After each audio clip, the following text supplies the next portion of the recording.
Good morning and again welcome back to my new video. আশা করি তোমরা সবাই ভালো আছো, সুস্থ আছো। আমিও ভালো আছি। তো সকাল সকাল উঠে ফ্রেশ হয়ে এখানে চলে আসছি জামা কাপড়গুলোকে কাচতে দিতে। কিছু চাদরপত্র ধোয়া ছিল, তো সেটাই আমি মেশিনে দিয়ে চলে যাব নিচে। তো আজকাল আমি একটু ভিডিও কম দিচ্ছি, প্লিজ পাশে থেকেও সাপোর্ট করো। শরীরটা খুব খারাপ, সেই জন্যই। তো ভিডিওগুলো কেমন লাগছে অবশ্যই আমাকে কমেন্ট করে জানিও। তো তারপরে এখানে ওই যে ইনডোর প্ল্যান্টগুলো ছিল, ওগুলোকে একটু স্নান করিয়ে নিচ্ছি। এগুলো গায়ে অনেক ধুলো ময়লা জমে গেছে, তো শাওয়ারটা চালিয়ে ওদেরকেই স্নান করাচ্ছিলাম। তারপরে ছিল আমার প্রচণ্ড গলা ব্যথা, তার জন্য একটু জল বানিয়েছিলাম। এই জলটা খুব উপকারিতে ছিল।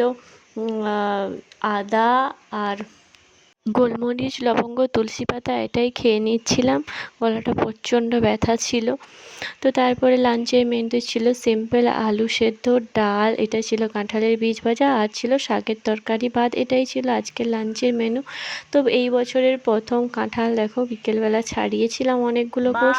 তারপরে এখানে সন্ধ্যেবেলা একটু পাপাকে নিয়ে বসেছিলাম, ওকে একটু পড়াচ্ছিলাম বলতে ওই বইয়ে বাঘ, হাতি এইসবের ছবি দেখাচ্ছিলাম। ওকে বলছিলাম যে বলো বাঘ, ও আমার মুখের দিকেই তাকিয়েছিল, বাঘ আর বলেনি। তো যাই হোক, ভিডিওটা কেমন লাগলো জানিও অবশ্যই। আর ভালো লাগলে একটু সাপোর্ট করো, পাশে থেকো, লাইক করো, আর চ্যানেলটাকে অবশ্যই সাবস্ক্রাইব করো। টাটা, বাই।